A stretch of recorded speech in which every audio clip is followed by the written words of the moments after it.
The first time Victor Knox touched me, it wasn't desire, it was paperwork. He didn't even look at my mouth when he said my name.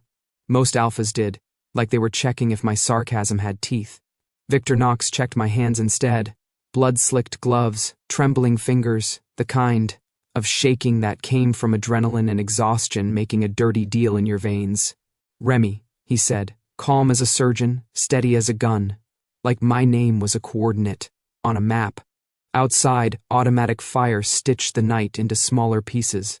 Inside, my underground clinic smelled like antiseptic and metal and fear that didn't have a place to go. Concrete walls, low ceiling, cold fluorescence that made every bruise look like a confession. A generator in the corner groaned and rattled like a dying animal, its vibration traveling through the floor and into my knees. "Don't move," I told the man on my table. Even though he couldn't. The table was a salvaged steel door balanced on cinder blocks. "If you move, I'm going to take your spleen out by accident, and that'll be embarrassing for both of us." His eyes were wide and watery. One of the wilds, unregistered, unclaimed, running on borrowed time. His shirt was cut open, his ribs rising and falling too fast. A bullet had kissed him, and then decided to stay. Lena, my assistant, the closest thing I had to family in this rusted slice of the city, pressed gauze to the wound and glared at me. "This is not the time for jokes." "It's always the time for jokes," I said, leaning closer with my forceps. "If you stop laughing in places like this, you start screaming." The lights flickered. The generator coughed. Somewhere above us, boots pounded, voices shouted.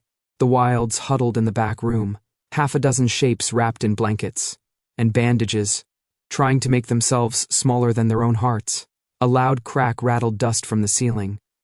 If this story caught you, subscribe. More are waiting. Lena flinched. The man on the table whimpered, a pathetic little sound that made my jaw clench. "Hold him," I ordered. "Hold him like you mean it." Lena's hands were steady. Mine had to be steadier. I'd operated under worse. I'd stitched a man's intestine back into him while a building burned. I'd delivered a baby in a flooded stairwell. I'd learned early that panic was a luxury reserved for people who had someone else to save them. Then the metal door to my clinic buckled like a rib. It didn't swing open. It gave up. A black wedge of armored bodies spilled in, tactical helmets, visors, rifles raised. Their presence changed the air, like pressure dropping before a storm. The wilds in the back room made soft sounds, the kind animals make when they know the trap is closing. "Clear." Someone barked. My scalpel hovered. Lena's eyes met mine. Terror, sharp and immediate. They found us, and then, like the world had been waiting to inhale until he arrived, Victor Knox stepped through the wreckage. He wasn't taller than every man in the room. He didn't have to be. The squad moved around him in a way that wasn't taught. They didn't crowd him. They made a path, like gravity had decided he was the center. His helmet was off, dark hair clipped short, damp at the temples, a face carved in hard lines and restraint, the kind that made you think D never laughed in his life, and no one had been brave enough to ask him to. His eyes were a flat, cold gray, stormlight without the romance. And the scent, God, the scent, hit like a fist. Alpha dominance wasn't just pheromones. Not really. It was a kind of presence that crawled under your skin and wrote rules you hadn't agreed to. Some alphas wore it like cologne. Knox wore it like a uniform. Clean, controlled, terrifying. I didn't bow. I didn't look away. I kept my scalpel over an open wound because I was petty and alive. "Who's in charge here?" Victor asked. Voice low enough that it didn't need to shout to be obeyed. Lena swallowed. "I didn't. I am," I said, "unless you'd like to scrub in and take over." "The bullet's right there." "It's being very inconsiderate." One of his men shifted, rifle angled an inch higher. Knox's gaze slid to the man on my table. He took in the blood, the improvised setup, the bodies in the back room without seeing them as human, at first. Then his eyes landed on my hands. Not my face, not my throat, not my scent gland like some idiots did when they wanted to remind you what you were. My hands. "Medic," he said. Not a question. "Doctor." I corrected automatically. But sure. If you're handing out labels, I'll take the one that gets paid. His mouth didn't twitch. If he found me funny, he buried it deep. Gunfire snapped again outside. A flash of orange lit the tiny window near the ceiling. Someone screamed. Someone else shouted orders that echoed through the concrete like a curse. Knox turned slightly, listening to something in his earpiece. Then he spoke into his comm like the rest of the world was made to wait. "Priority extraction only," he said. "We're not hauling dead weight." The words hit me harder than any alpha sent. I looked up from my patient so fast my neck popped. Dead weight? Knox's gaze returned to me, slow and cold. Non-combatants. Unregistered. No file. No clearance. He said it like a list. Like a weather report. Like he was telling me the price of bread. Behind me, a wild girl, maybe 19, made a choking sound. Her hands flew to her throat. Lena glanced back, then stepped between the girl and the squad without thinking. I felt something hot and violent surge up in my chest. "Here's a fun fact," I said. Too calm, too sharp. "People without files still bleed." Knox didn't flinch. "Move out of the way." I laughed once, short and ugly. "You want me to move? I'm literally elbow deep in someone's insides." His eyes flicked to the open wound. No disgust. No pity. Calculation. "Finish," he said. "Fast. Or what?" I asked. "You'll write me a ticket for practicing medicine illegally?" One of his men took a step forward. Knox lifted a hand, 2 fingers, and the man froze like a dog seeing a leash. The silence that followed was almost polite. Knox's attention returned to me. "You're an omega," he said. Not an insult. Not a flirtation. Just a fact he could use. My shoulders tightened. "Congratulations," I shot back. "So is half your city. Do you want a medal or a medical license?" Lena made a sound that was half prayer, half warning. I ignored it. My mouth always moved faster when I was scared. Knox's gaze shifted, just briefly, to Lena, to the terrified wilds, to the blood on the floor that the lights turned black. Then he looked back at me like I was a problem he couldn't solve with a gun. "You're coming with us," he said. My hand tightened around the scalpel. No. It came out without drama. Just, no. The word that had kept me alive all these years. Knox's eyes narrowed a fraction. The pressure in the air changed. It wasn't pheromones now. It was command. The kind that made your bones remember old instincts. Kneel, submit, survive. My stomach lurched with it. My body wanted to obey in ways my mind didn't consent to. I hated that. I hated him for it even if it wasn't personal. "I have patience," I said, voice tight. "You can raid my clinic, terrorize people, and pretend you're saving the city, but you're not dragging me out while someone's chest is open." Knox held my gaze, and for a second, just a second, I thought he'd force it, that he'd prove every rumor, every whispered story, every nightmare that carried his name. Instead, he said, "We need a medic for an undercover operation." I blinked. "That's your pitch?" "It's an order." "There's a difference," I said, and my laugh came out wrong. "But sure. Explain the operation while my patient dies." Multitasking is a skill. Knox didn't take the bait. He reached into a pouch at his belt and pulled out a slim, sealed packet. He set it on the edge of the steel door table, like he was placing a legal document on an altar. Paperwork. My eyes went to it. A contract. Official seal. Command signatures. And one line that made my throat go tight. Temporary claim authorization. My pulse stuttered. The room tilted, just slightly, like my body recognized the cage before my brain did. I looked back up at him. "You can't." Knox's voice stayed even. "We can," Lena whispered. "Remy." I swallowed. The metal taste in my mouth wasn't blood. It was fear. "A fake claim," I said, forcing the words out. "For cover." Knox nodded once. "You'll be marked as mine. It keeps you alive in the field. It keeps others from touching you." The way he said mine was clinical, and somehow that made it worse. Like ownership could be bureaucratic. Like consent was an optional checkbox. I stared at the packet. My hands. My hands that saved people, my hands that refused to shake when everything else fell apart, were shaking now. And if I refuse? I asked quietly. Knox didn't answer right away. He glanced toward the back room, where the wilds huddled like ghosts. He listened to the gunfire above us. He looked at my patient, still open on the table. Then he met my eyes again. "You'll be left behind," he said. "And so will they." It was a promise, not a threat. Shock hit first, cold and bright, then rage, hot enough to burn the antiseptic out of the air. And then, underneath it all, a clarity so sharp it felt like pain. They didn't come for me. They came for what I can do. I'm not a person. I'm a tool, a medic on a leash. My scalpel trembled over the wound. Knox waited, unmoving, like he had all the time in the world.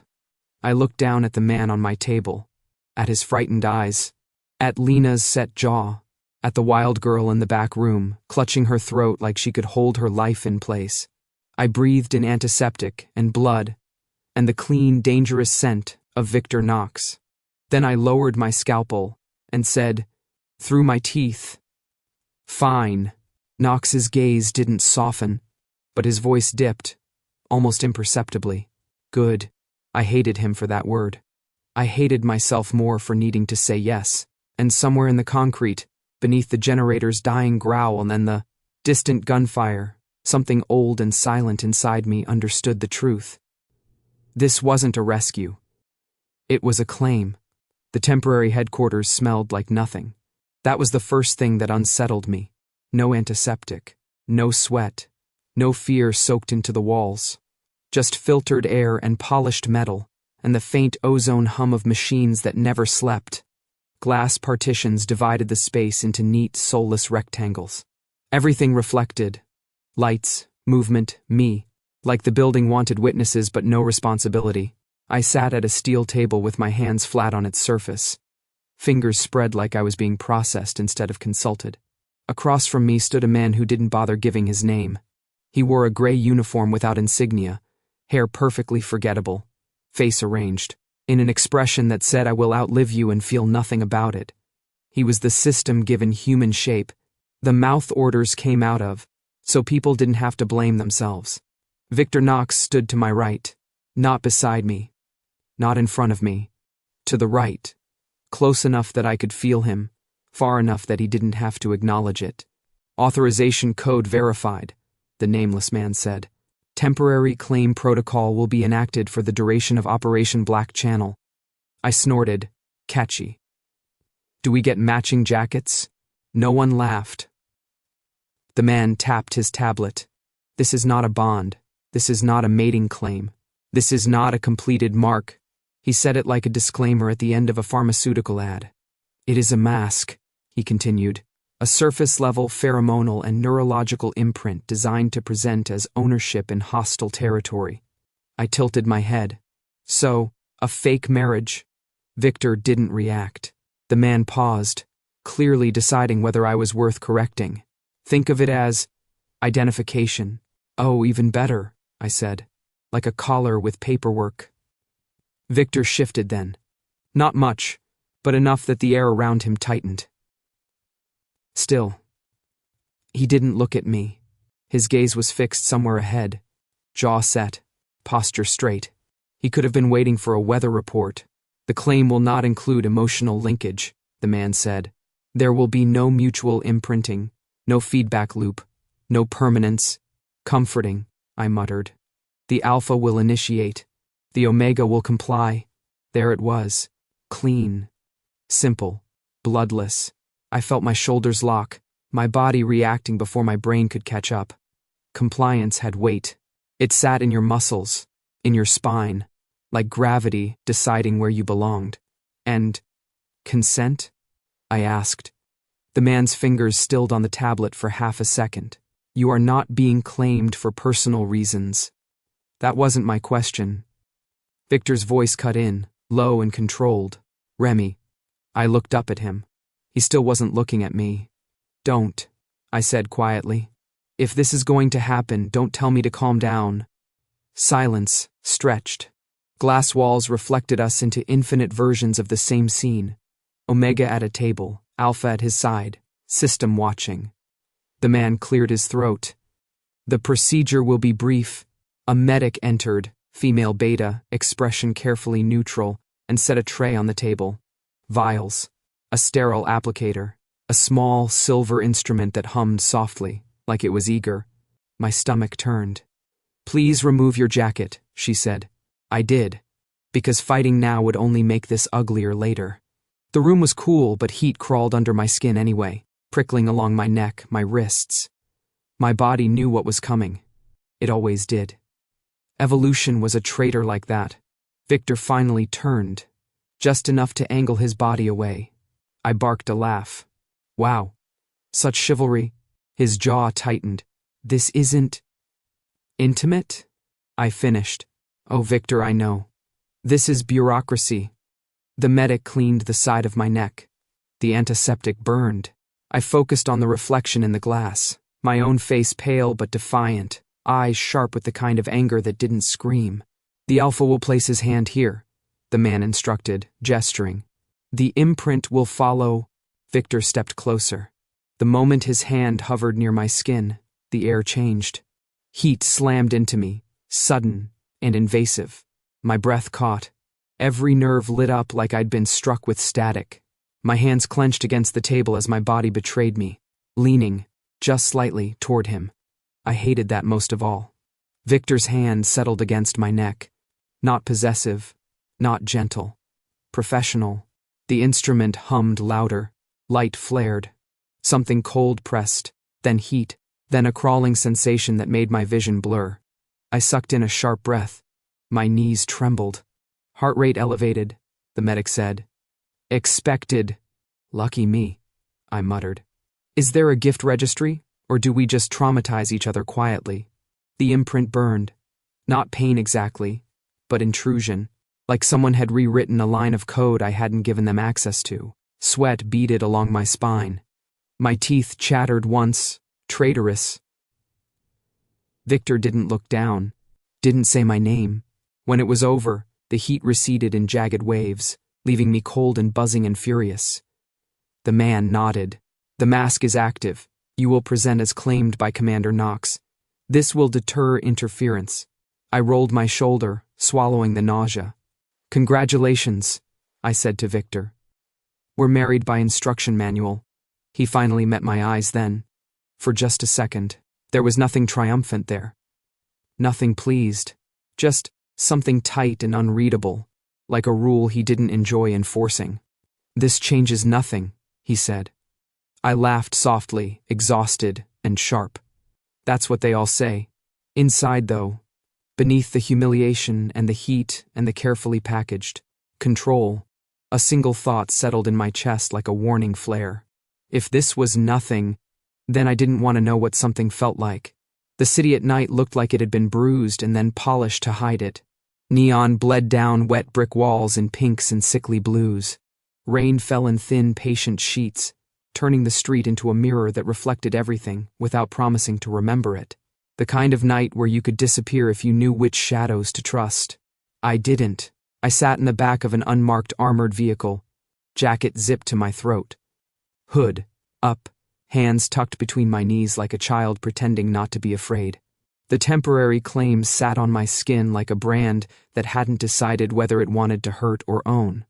Across from me, one of Knox's men, Beta, shaved head, a scar that split his eyebrow, watched. Me with the kind of suspicion people reserved for stray dogs and unlicensed omegas. "You sure about this?" he asked, voice muffled by the rumble of the engine. I smiled without warmth. "No, but I'm here, so either I'm brave or I'm stupid. Pick whichever helps you sleep," he huffed. "He's never brought an omega into the field." "Lucky me," I said. Breaking traditions, making history, getting shot in the face. The man's gaze flicked to my neck. I felt it like a finger pressing into the mark. He looked away fast, like touching the wrong property might cost him a hand. Ownership as deterrent, mask as leash, paperwork as protection. A violent little part of me wanted to laugh again. Victor Knox sat near the front, half turned, One arm braced against the ceiling. He wore plain black instead of uniform, no insignia, no badge, no visual proof that he was the city's nightmare in human form. His face stayed in shadow, cut clean by passing streetlights. He hadn't looked at me since the procedure, but I felt him anyway. Not just his presence, something else. A low, constant pressure under my skin, like the claim had installed a second heartbeat in my body and forgot to ask permission. The vehicle slowed. Tires hissed through water. A hand sign passed from the front. We were close. We stopped in an alley behind a row of derelict factories, their windows black and broken like missing teeth. Rain drummed on steel. The air tasted like rust and electric smoke. "Listen up," a voice said. "Female, alpha, clipped, in and out. No heroics. I got out last." The cold hit my face hard, clean and sharp. My shoes splashed into puddles that smelled like oil. I pulled my hood lower, forcing my breathing into something steady. Victor moved ahead, economical, silent. The squad flowed around him, rifles down but ready. We crossed the street and slipped through a chain-link gap into the yard of a warehouse that had been abandoned long enough for graffiti to become art. Somewhere inside, a door creaked. A light blinked once and vanished. "This is it," the shaved head beta murmured. "Protocol," they'd told me. The wilds here didn't exist. No records. No rescues. No collateral. I'd already decided I didn't care. Inside, the warehouse was cavernous and cold, full of stacked crates that looked sealed, but weren't, and 1,000 hiding places that all smelled like damp concrete. A single line of dim lights hung from the ceiling like a nervous spine. A figure stepped out from behind a forklift. Young, thin, eyes too bright. He lifted a gun that shook in his hands. "Stop," he barked. "Who?" Victor raised his palm. No words. No aggression. The kid froze anyway. Then he inhaled. His gaze snapped to my neck. The claim did its work like a lie told convincingly. "Commander Knox," the kid said, voice cracking. You brought one." "I did," Victor answered, calm. "We're here for medical aid." The kid blinked, confused. "For us?" "No." The female alpha behind him muttered under her breath. "For the asset." I pretended I didn't hear. Victor's eyes didn't flicker. "For whoever needs it," he said. The words were simple, and I didn't trust them. Still, something in the warehouse shifted. The kid lowered his gun. A door opened deeper inside, and a wave of bodies moved like a tide, wilds emerging from darkness, carrying bandaged limbs, clutching ribs, supporting each other like they'd invented community because the world refused to give it to them. A woman stumbled forward, blood seeping through her shirt. Someone else had a makeshift splint held on with duct tape. A man coughed wetly into his sleeve. I swallowed hard. My hands itched. "There," I said, stepping toward them. "Sit. You. Lean against that crate. Don't argue with me. I'll win." The shaved head beta reached out, as if to stop me. Victor lifted 2 fingers again. The man halted. Formal cover. That's what this was. The squad kept their perimeter. Their eyes scanned corners. Their bodies were a wall between me and the night. And I, idiot that I was, felt safer because of it. I knelt by the bleeding woman. "What happened?" "Raid," she rasped. "They came. They took 2 of ours." My stomach clenched. "Who?" She shook her head, eyes shining. "We don't have names they'd use." I pressed my hand to her wound, checking. The bullet had grazed, not lodged. Bleeding, but manageable. "Okay," I said softly. "You're going to keep breathing, and I'm going to keep being annoying about it." She let out something like a laugh, and then grimaced. As I worked, the claim on my neck pulsed once. Not pain, emotion. A sudden spike of anger so sharp it made my vision shimmer. Rage held under a lid, controlled, contained, but burning hot. Not mine. My fingers stilled. I blinked, swallowing. The anger rolled through me again, followed by something colder, control. Restraint forced into place like a hand around a throat. And beneath that, So faint it almost didn't register. Fatigue. Deep, bone-level exhaustion. I looked up. Victor stood 10 feet away, watching the perimeter, jaw tight. His eyes were fixed on a dark corner where nothing moved, but I could feel him like he was inside my skin. I pushed the sensation away and kept working. I taped, cleaned, stitched. I gave out what little painkillers I had in my bag, and when I ran out, I told people to bite down on cloth and curse me later. The female alpha from the squad approached, gaze icy. "We don't have clearance for this." I didn't look up. "Then close your eyes." Her mouth tightened. "These are unregistered." "They're bleeding," I shot back. "This isn't the mission." I finally raised my head, meeting her stare. "Then your mission sucks." A beat of silence. Victor's voice cut in, controlled as ever. "We're done in 5 minutes." The female alpha stiffened. "Commander." 5, he repeated. She backed off like the word had weight. I stared at Victor. He didn't look at me. His gaze stayed on the shadows. But the anger I'd felt through the claim shifted, muted, redirected, like he'd taken it and locked it away again. I stood, wiping blood from my gloves onto my pants. "You know this isn't protocol." Victor finally turned. His eyes met mine. And for the first time, the claim didn't feel like paperwork. It felt like a wire between us, thin, dangerous, real. "Protocol keeps people clean," he said quietly. "And alive?" I asked. A flicker, so fast I might have imagined it, crossed his face. Something like regret. "Not always," he admitted. The rain hammered the roof above us. The wilds watched from the edges, silent and wary, waiting for the world to decide if it was going to crush them again. I should have hated Victor Knox in that moment. I still did. But I also, against every instinct I trusted, felt a strange, unwelcome thing settle in my chest. Not trust. Not yet. Just the unsettling sense that, standing near him, I was harder to break. The neighborhood burned quietly, like it didn't want to draw attention to itself. Smoke drifted low between apartment blocks, thick and gray, turning streetlights into smeared halos. Windows stood open and broken, curtains fluttering like pale flags of surrender. Somewhere down the block, someone screamed a name over and over until it stopped sounding like language. I tasted ash every time I breathed in. We moved fast, boots splashing through puddles streaked with blood. The smell of gunpowder clung to everything, sharp and metallic. This wasn't the clean, strategic violence Victor Knox's reputation was built on. This was messy, human. "Sector clear," someone called out. "South stairwell." "Secure." I followed the squad into the shell of an apartment building, heart hammering, med bag bouncing against my hip. The claim burned faintly at my neck, a constant reminder of where I stood in the hierarchy of this chaos. On the 3rd floor, we found survivors. They'd barricaded themselves inside a 2-bedroom unit, with overturned furniture and fear. A family, mother, 2 kids, and an old man who looked like he'd been part of the building longer than the walls. The mother clutched her youngest to her chest, eyes wild, clothes stained with someone else's blood. "They took him," she sobbed when she saw the rifles. "They took my boy." The female alpha from the squad checked her tablet. "No priority markers," she said flatly. "Move on." I stared at her. The kid's bleeding. The old man lifted a shaking hand.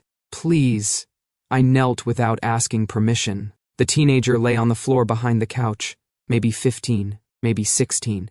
Blood soaked through his sleeve. He was pale, breathing fast, trying to be brave in that way kids thought fooled adults. "Hey," I said softly, pressing my fingers to his wrist. His pulse fluttered. "You're doing great. Don't let anyone tell you otherwise." A shout echoed from outside. Another building. Another problem. "Evacuation order," the female alpha said. "Priority assets only."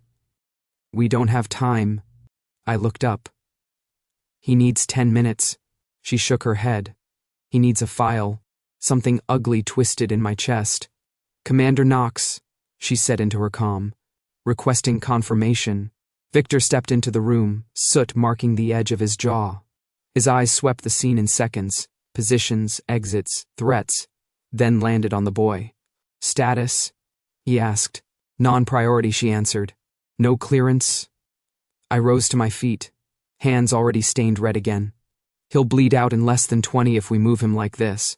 Victor's gaze flicked to me. The claim tightened, like it was listening. You're overstepping, the female alpha said. We leave now? No, I snapped, my voice cutting through the room sharper than gunfire. You leave. I don't. The mother gasped. The old man whispered something like a prayer. Victor's eyes hardened. Remy, I shook my head. Don't. You're not authorized. I don't care, I said. The words came out steady, and that scared me more than yelling would have. You can arrest me later. You can shoot me if it helps you sleep. But I'm not leaving him. The female alpha stared at Victor, incredulous. Sir, this is insubordination. Silence dropped like a held breath. Victor looked at the boy, at the family, at the blood pooling slowly on cracked tile. Then he turned to me. This is not how operations work, he said quietly. I know, I replied. That's the problem. For a moment, the only sound was distant sirens and the crackle of something burning below us. I felt Victor's anger spike through the claim. Hot, sharp, then slam down hard, crushed beneath control. 5 minutes, he said. The female alpha stiffened. Commander. I said 5. She clenched her jaw but stepped back. I exhaled, a shaky laugh escaping me. You're going to get fired. Victor didn't look at me. I've been fired before. I dropped back to my knees, hands moving fast. Tourniquet. Pressure. A stitch that wasn't pretty but held. The kid gritted his teeth, tears leaking from the corners of his eyes. You're okay, I told him, even as my hands shook. You're going to be so annoyingly fine. When I finished, I looked up to see Victor watching me, not as an asset, not as a liability, but as something else, something he hadn't decided how to categorize yet. We moved out under cover of smoke. The family clung to each other as we passed. The old man pressed his forehead to the wall, murmuring thanks that sounded more like disbelief. Downstairs, the representative from command waited, immaculate despite the ash, tablet glowing softly in his hand. Unauthorized delay, he said, eyes flicking to me. The Omega interfered. Victor didn't hesitate. Medical necessity, he said. My call. The man's brow creased. That's not protocol. Victor met his gaze, unblinking. Then update the protocol. The man stared at him for a long second, then made a note on his tablet. This will be reviewed. Of course it will, Victor said. As they walked away, my legs finally threatened to give out. I leaned against a scorched wall, chest tight, hands trembling now that the adrenaline was gone. Victor stopped in front of me. You put me in a position, he said. I looked up at him, exhausted and angry and alive. You were already there. For a heartbeat, he said nothing. Then, quietly, next time, warn me. It wasn't an apology, but it was a choice. And for the first time since the claim burned into my skin, I realized something unsettling and dangerous. Victor Knox wasn't just enforcing the system, he was starting to bend it. The temporary shelter used to be a shipping office, back when this part of the city still pretended to move things instead of break them. Now it was 4 concrete walls, 1 flickering ceiling light, and a narrow room packed with bodies trying not to touch. The windows were boarded up. Rain tapped against the metal outside like it wanted in. Someone had dragged in thin cots and emergency blankets that smelled faintly of plastic and old dust. We were supposed to sleep. No one did. I lay on my back, staring at the ceiling, counting the cracks like they might rearrange themselves into something comforting. My medbag sat under the cot, zipped and ready, because habit didn't shut off just because the world told you to rest. The claim on my neck pulsed, not in time with my heart. Heat rolled through me in uneven waves, starting at the mark and sinking deeper, like it was searching for something to latch onto. My hands trembled when I curled them into fists. Sweat dampened the collar of my shirt despite the cold. Side effects, they'd said. I exhaled slowly through my nose. Great. Even my biology has opinions now. Across the room, Victor Knox sat with his back against the wall, one knee bent, forearms resting loosely on it. He hadn't removed his boots. He hadn't closed his eyes. Of course he hadn't. "Do you ever sleep?" I asked into the dimness. He didn't look at me. "When necessary," I snorted. "I'll put that on your tombstone." Legend, strategist. Occasionally horizontal. A corner of his mouth twitched. Barely. Progress. Another wave of heat hit, sharper this time. My vision blurred for half a second, and something cold slid into my chest that didn't belong there. Fear. Not the wild, panicked fear I was used to tasting in clinics and alleys. This was quiet. Controlled. Locked down so tightly it had edges. I sucked in a breath and sat up too fast. Okay, that's new. Victor's head lifted, eyes finally cutting toward me. What? I pressed my palm to my sternum, heart racing. I just felt something. His gaze sharpened. "Explain." "That's the problem," I muttered. "I don't have the vocabulary for your emotions." The claim flared again, as if offended. Fear rolled through me. Steady, constant, old. Not about the mission, not about the wilds. About failure, about the cost of choosing wrong, about losing people. My jaw tightened. I looked at Victor, really looked this time. The lines around his eyes, the way his shoulders never quite relaxed, even now. The stillness that wasn't calm but restraint. "You're afraid," I said before I could stop myself. The room went very quiet. Victor stood in one smooth motion and crossed the space between us in 3 steps. He stopped just short of my cot, close enough that I could feel his heat, his presence pressing in. "That's not possible," he said evenly. "Tell that to my nervous system." The claim hummed, caught between us like a live wire. His jaw clenched. "You're experiencing residual feedback. Stress, exhaustion." "Wow," I said dryly. "You even gaslight medically." "I don't feel fear," he said. "I manage risk." I tipped my head back, meeting his gaze. "Those aren't mutually exclusive." For a moment, I thought he might shut down, retreat into command voice and protocols. But instead, he exhaled slowly, like someone loosening a grip they'd held too long. "You shouldn't be able to feel anything," he said. The imprint was incomplete. "Well," I replied, forcing a crooked smile, "your fake marriage might be faulty." That earned me another almost smile. "Unacceptable." I patted the cot beside me without thinking. "Relax. I'm not proposing we talk about our feelings." He hesitated. Then surprisingly he sat, not close, not touching, but near enough that the space between us felt intentional instead of forced. The fear shifted then, not disappearing, but softening, like he'd allowed it to breathe. "It's not about me," he said quietly. I raised an eyebrow. "Of course it is." His gaze stayed forward. "It's about what happens when I choose wrong. People die. That's not abstract." I swallowed, the weight of his words settling in my chest. "So you pretend you don't feel it." "I don't pretend," he corrected. "I compartmentalize." Same difference with better branding. A short, humorless huff escaped him. "You make it sound easy." "It's not," I said softly. "But neither is pretending you're made of steel." He glanced at me then, eyes sharp, but tired, really tired. The claim pulsed again, gentler this time, less heat, more awareness. "I don't like this," he said. I nodded. Same. Silence stretched between us, not awkward, just present. The room breathed around us. Someone shifted on a cot. Rain kept tapping at the boards. "You shouldn't be feeling my fear," he said at last. "No," I agreed. "I shouldn't. But you are." "Yeah." He looked down at his hands, flexing his fingers once. "Then we keep this professional." I smiled faintly. "You say that like we haven't already broken something." His gaze lifted to mine. For a second, the claim didn't feel like a leash or a mask. It felt like a crack. And cracks, I knew, were where things started to get dangerous. Or honest.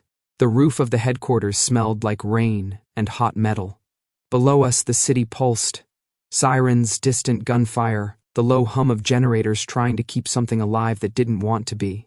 Up here, the night wind cut clean through my jacket, sharp enough to keep my thoughts from spiraling too far inward. Victor leaned against the concrete barrier at the edge of the roof, arms folded, gaze fixed on the skyline like it was a problem set he hadn't solved yet. The lights from the city traced the lines of his face in harsh angles. No softness, no illusion. I stood a few steps away, close enough that the claim between us thrummed like a live nerve. "You don't come up here to admire the view," I said. He didn't look at me. "I needed space." I snorted. "You command an entire unit. Space is a suggestion." A corner of his mouth twitched, then stilled. "You shouldn't be feeling what you felt back there. You keep saying that like biology listens to you." Silence stretched. Wind tugged at my hair, cold fingers brushing my neck, aggravating the mark until heat flared and faded again. Victor exhaled, slowly, deliberately. "There's a code," he said. I tilted my head. "Of course there is. There's always a code when people want to feel clean." His jaw tightened, but he continued. "The Knox doctrine. It's not official. It never was." "That's worse," I muttered. "Unregulated morality."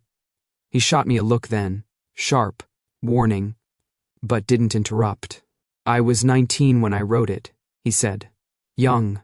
Stupid enough to believe rules could fix what people break." I crossed my arms, bracing against the wind. "Go on." After my first command, he continued. "Urban extraction. Civilian zone." I hesitated. The claim pulsed. "Not heat this time. Wait. We lost 12 people," Victor said. "Because I chose to improvise." The city lights blurred as the emotion hit me through the link. Guilt, heavy and old, pressed flat like something he'd buried and built over. "I decided then," he went on, voice even, "that hesitation was more dangerous than cruelty." My chest tightened. "So, you stopped hesitating." "I stopped choosing," he corrected. "I followed the code. Orders, probability, numbers." I laughed once, sharp. "Ah. Math. The most ethical of sciences." He ignored that. "The doctrine works. Casualty rates dropped. Success rates increased. The city stabilized. At the cost of people like the boy tonight," I said quietly. Victor turned fully toward me then, eyes flint hard. "At the cost of chaos." The claim flared violently, heat ripping through me so fast I staggered back a step. My pulse spiked. My hands shook. "Don't," I hissed, pressing a palm to my chest. "You're doing it again." "Doing what?" "Choosing numbers over names." The link surged, anger flooding in. His and mine tangled so tightly I couldn't tell where one ended and the other began. "I don't have the luxury of your ideals," he snapped. "I carry the weight of every decision. And you think that absolves you?" I shot back. "You think feeling bad while people die makes it okay?" His control slammed down, hard enough to make my vision swim. "I think it keeps more people alive than your impulse to save everyone in front of you." The words cut deep, too close to the bone. I took a breath, forcing my hands to still. "You save who the system tells you is worth saving," I said. "That's not morality. That's convenience." His eyes darkened. "You think you're better?" "No," I said immediately. "I think I'm honest." The claim reacted again. Too much, too fast. Heat, dizziness, a spike of something dangerously close to pain. I gasped, stumbling back until the barrier pressed into my spine. Victor was there instantly, a hand out, stopping short of touching me like he was afraid of making it worse. "Remy," he said sharply, "you're overloading." "Yeah," I panted. "Funny how that happens when you talk about cages." He froze. For a long moment, the wind howled around us, carrying the city's noise. Up to the roof like a reminder of stakes neither of us could ignore. "My code isn't a cage," Victor said, quieter now. "It's a structure. Structures can still trap people," I said, "especially when they're built without exits." The link calmed slowly, the heat receding in uneven waves, leaving me shaky and raw. Victor lowered his hand. "When I follow the code," he said, I know what I am. And when you don't? I asked. He didn't answer right away. When I don't, he said finally, people die in ways I can't justify. I laughed softly, exhausted. You justify them anyway. You just call it protocol. His gaze met mine, something cracked and sharp in it now. And what would you have me do? I straightened, forcing myself to stand without the wall's support. Choose, I said. Every time, even when it's ugly. Especially then. That's not sustainable. Neither is pretending you don't feel the weight, I shot back. I felt your fear, Victor. You can't tell me you're free. The claim hummed, low and dangerous, like it agreed. Love without freedom is just another form of control, I added quietly. And I won't be part of that. Not with you, not with anyone. For a moment, he looked like he might argue. Then his gaze dropped to the city again. I never claimed to be free, he said. The admission hit harder than any shout. We stood there in silence, the code between us like an invisible wall, solid, familiar, and for the first time, visibly cracked. And somewhere beneath the mark on my skin, I knew with frightening clarity. If Victor Knox ever broke it, it wouldn't be by accident. It would be by choice. The corridor narrowed, until it felt like the building itself was trying to choke us. Concrete pressed close on both sides, scarred by old fire and newer bullets. Emergency lights flickered red, turning everything into a pulse, walls, faces, fear. The air was thick with smoke, and something burning that didn't want to go out. Move! Someone shouted. We ran. Boots pounded. Rifles barked. The world broke into fragments, a door blown inward, glass raining down.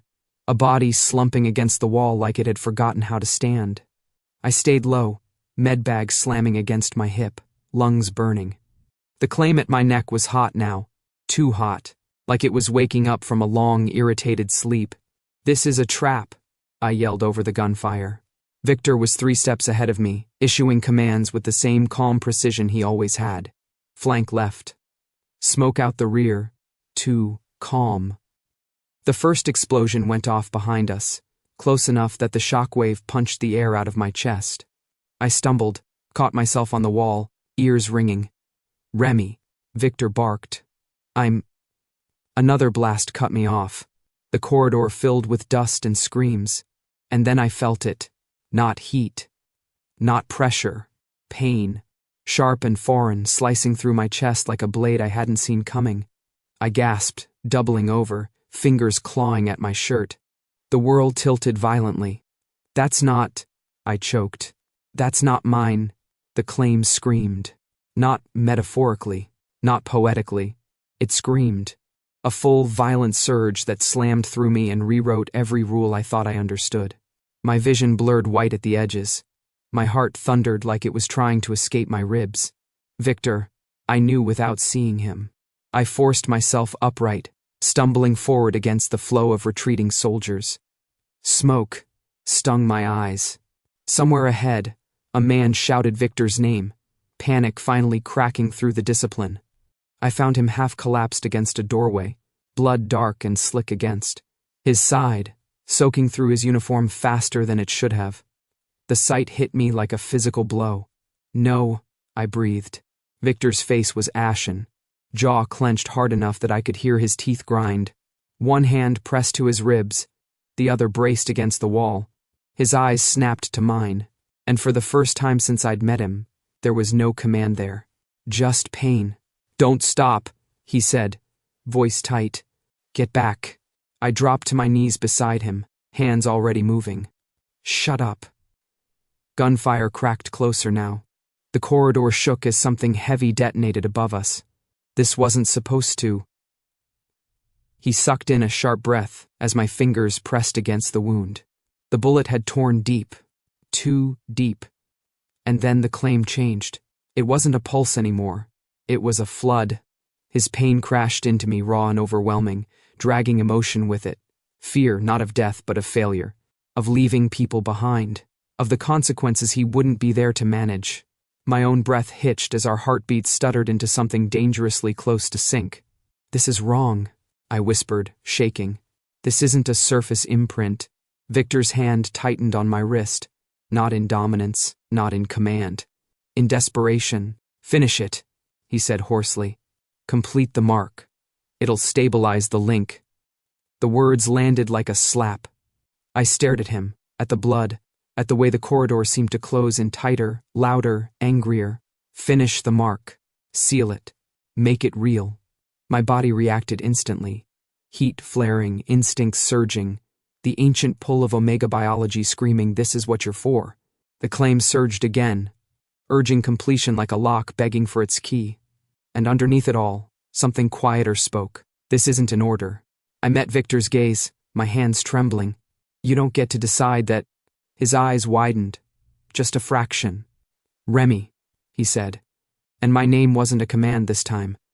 It was a plea. "I won't," I said, the words tearing their way out of me. "Not like this." Another explosion rocked the corridor. Dust rained down. Someone screamed for evac. Victor's grip tightened reflexively, then loosened. "If you don't, he swallowed hard. "I could bleed out." "I know," I said, voice breaking. "And if I do, you'll never know whether this was choice or instinct." The claim flared violently, like it was furious with me. Heat ripped through my spine. My vision went black at the edges. I leaned closer, pressing my forehead briefly to his, grounding myself in the contact without completing anything. "Listen to me," I said. "If this becomes real, it will be because we chose it. Not because you were dying, not because command authorized it." His breath shuddered against mine. For a heartbeat, everything stilled. The gunfire, the chaos, the screaming bond between us. Then Victor did something I hadn't expected. He nodded. Once. Barely. "Then don't," he said, voice rough. "Just don't leave." I bit back a sob and went to work. I packed the wound, hands slick with blood, every motion precise despite the claim howling in protest. I injected coagulant, slapped a pressure seal in place, prayed to nothing and no one. The link stayed open. Raw, exposed, unbearably real without being complete. I felt every ragged breath he took. He felt my panic, my resolve, my refusal. The squad dragged us back under covering fire, hauling Victor's weight between them. The corridor spat us out into night air and rain like it was done trying to kill us personally. As the med transport doors slammed shut, I sagged against the wall, chest heaving, skin buzzing like I'd been struck by lightning. The claim simmered, unstable, incomplete, real. I stared at my shaking hands and understood, with terrifying clarity. Whatever that was, it hadn't happened because someone signed a form. It happened because, for one impossible moment in the middle of chaos, Victor Knox had asked. And I had said no. The medical block was too quiet. Machines hummed softly, monitors blinking in steady, indifferent rhythms. White walls. White light. Everything scrubbed clean of the chaos that had spilled into it minutes earlier.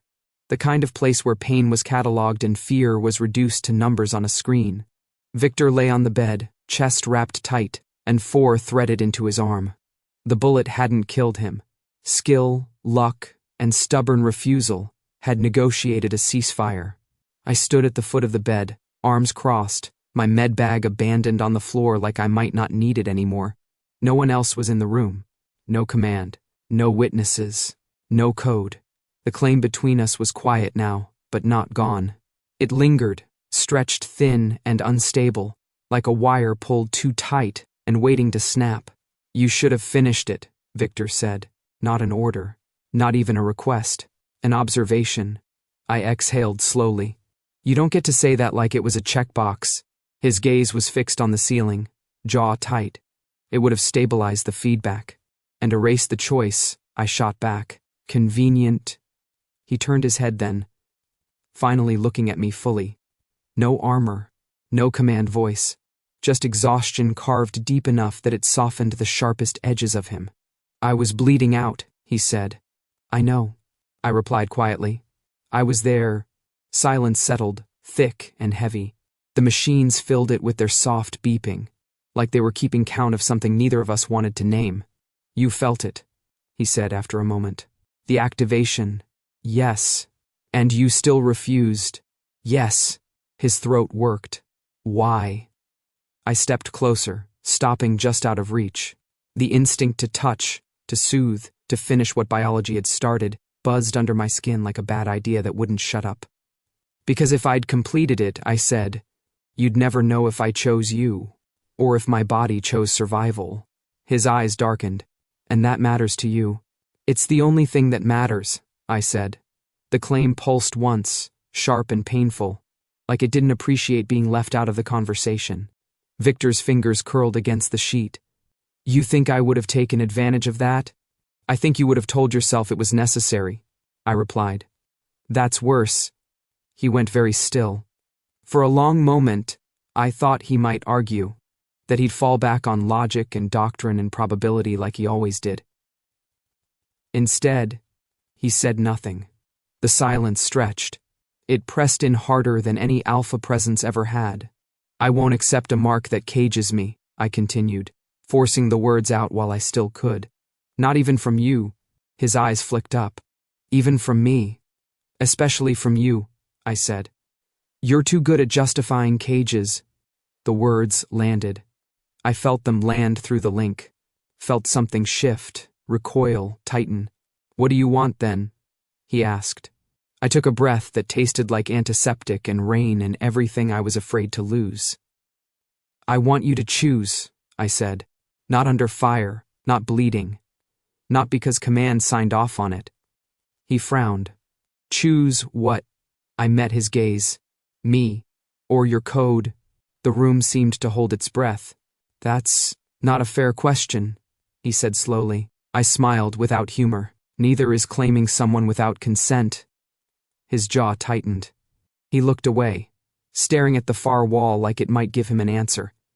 You're asking me to break everything I've built, he said. I'm asking you to decide if it was worth building in the first place. The claim hummed, low and uneasy. People rely on that code, he said. Lives depend on it. And people die because of it, I countered. You know that. I felt it. That made him flinch. I softened my tone, despite myself. I'm not asking you to become someone else. I'm asking you to stop hiding behind rules, when what you really want is control. His eyes snapped back to mine. Control keeps people alive. So does care, I said. You just don't trust it. The silence that followed wasn't angry. It was scared. Victor said nothing. Didn't agree. Didn't refuse. Just lay there, breathing, staring, letting the space between us stretch into something vast and unbearable. I stepped back, my chest tight. I won't complete the mark, I said. Not unless you break your code. He didn't answer. No threat, no promise. Just quiet. And in that quiet, I understood something with brutal clarity. I would rather face his refusal than accept his compliance. Because silence meant the choice was still his. And that terrified me more than any order ever could. The order came in clean, too clean.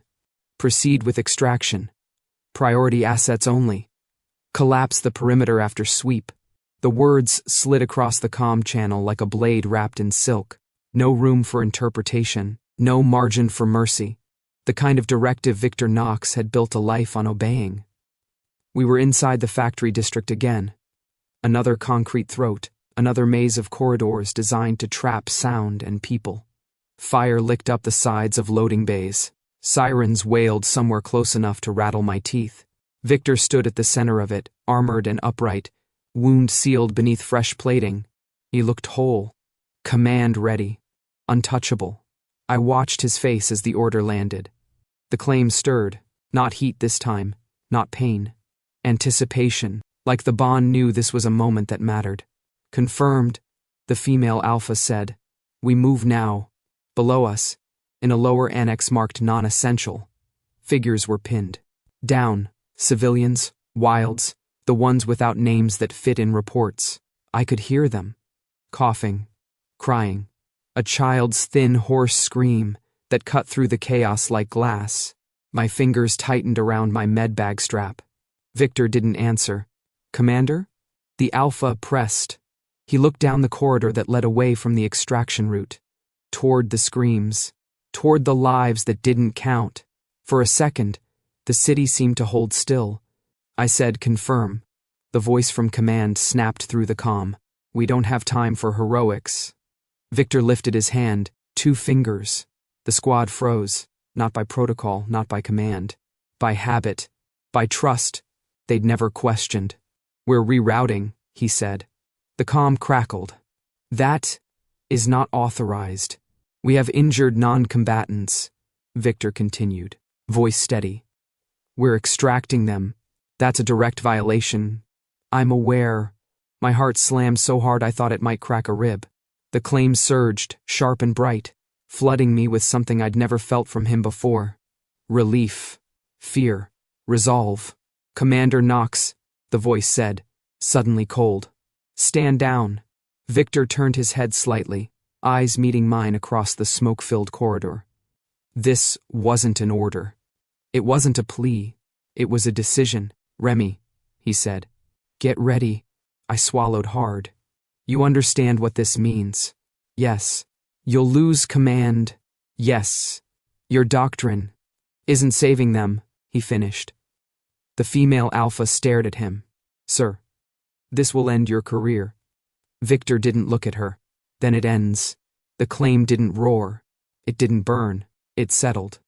We moved. Gunfire erupted as we pushed toward the annex. The squad followed without question, covering angles, clearing space. Someone took a hit. Someone else dragged them back. I knelt, hands flying, sealing a wound while bullets sparked off metal inches from my head. We reached the civilians in a rush of noise and light. Move, I shouted.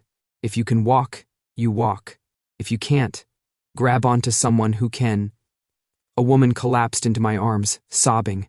I hauled her up, shoved her toward a beta who caught her without complaint. A man with a shattered leg screamed as we lifted him. I ignored it. Screams meant they were alive. Through it all, Victor moved like a wall, precise, relentless, unyielding. He took fire meant for others, shielded bodies with his own, barked orders that weren't about efficiency anymore. They were about people. The extraction point was chaos when we burst through. Smoke, blood, shouting. Unauthorized evac. Command yelled, Knox, you are relieved. Victor reached up and ripped the comm from his helmet. Static screamed. He crushed the device in his hand and dropped it to the ground. Silence followed, heavy and absolute. The squad stared. Victor looked at them. If anyone here wants to walk away, he said calmly, do it now. No one moved. We loaded the last civilian onto the transport as secondary units closed in. The engines roared. The doors slammed shut. As it lifted off, Victor stepped back. He didn't board. I spun toward him. What are you doing? He met my eyes. The city's fire reflected in them. They won't touch you if I'm not with you. My chest tightened. I made my choice, he said softly. This is the cost. The secondary unit surrounded him, weapons lowered but ready. The female alpha's face was pale. Commander Knox, she said. By order of Central Command, you are stripped of rank and authority. Victor inclined his head. Understood. They took his insignia, his command tags, the symbols that had defined him longer than anything else. He stood there without them, shoulders squared, gaze steady. The claim hummed, quiet, certain. As they led him away, his eyes never left mine. No regret, no apology, just the weight of a decision carried without flinching. And in that moment, watching the legend fall on purpose, I understood something that left me breathless. He hadn't broken his code in spite of me. He'd broken it because for the first time, he chose. The storm passed the way storms always do, without apology. Rain still clung to the air, heavy and clean, but the sky above the safe house had cleared into something pale and honest. Dawn crept in through a cracked window, turning dust into gold and concrete into something almost gentle. We were alone. No guards, no command, no systems waiting to decide what we were worth. The place was nothing special, an old maintenance building by the river, forgotten and quiet. A single room with a battered couch, a small table, and a kettle that whined like it had opinions. Someone had left clean bandages on the counter. Someone else had thought to bring coffee. Victor sat on the edge of the couch, jacket off, sleeves rolled up, without armor, without insignia, without the weight of command pressing him into shape. He looked human, still dangerous, still sharp, but human. I leaned against the counter watching the kettle steam. "So," I said, lightly, "do you feel unemployed?" A corner of his mouth lifted.